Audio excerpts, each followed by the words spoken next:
Programang ito ay rated SPG. Striktong patnubay at gabay ng magulang ang kailangan. Maaaring may masiselang tema, lengguwahe, karahasan, sexual, horror o droga na hindi angkop sa mga bata.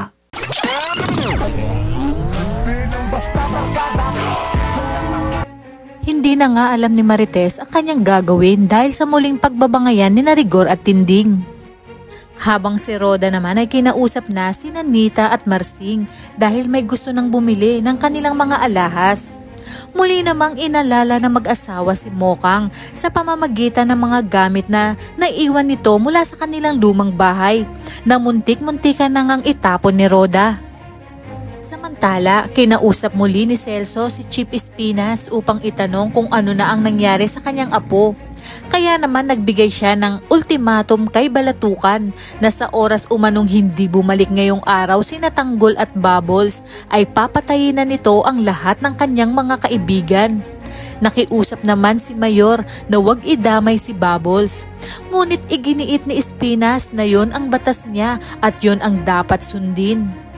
Sa pagbalik ni Mayor sa selda ay agad silang tinanong ni Enteng kung anong nangyari sa kanilang kaibigan na si Tanggol.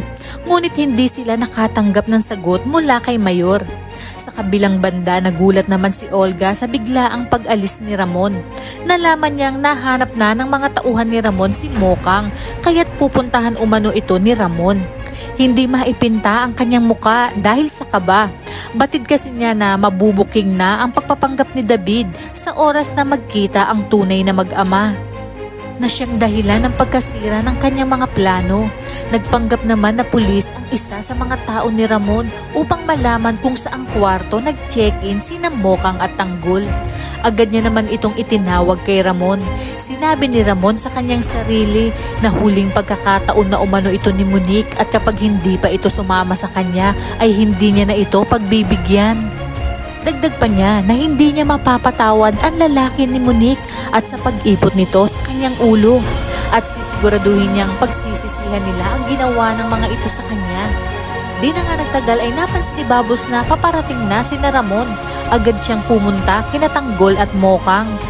At ang mga dapat nating abangan ngayong Lunes, magsisimula na nga ang pakikipagpatintero ni na Mokang, Tanggol at Bubbles laban kina Ramon hanggang sa mapunta sila sa istasyon ng tren.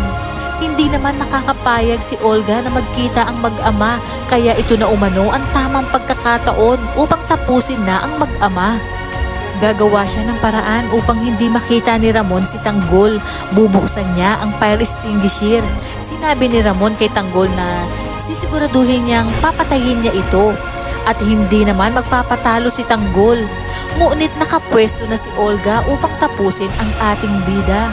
Kaya naman kung bago ka pa lang sa aking channel ay mag-subscribe ka na at i-click mo na rin ang bell icon para updated ka sa pinakahuling kaganapan sa paborito mong teleserye, ang FPJ's Batang Quiapo. Hanggang sa muli, salamat!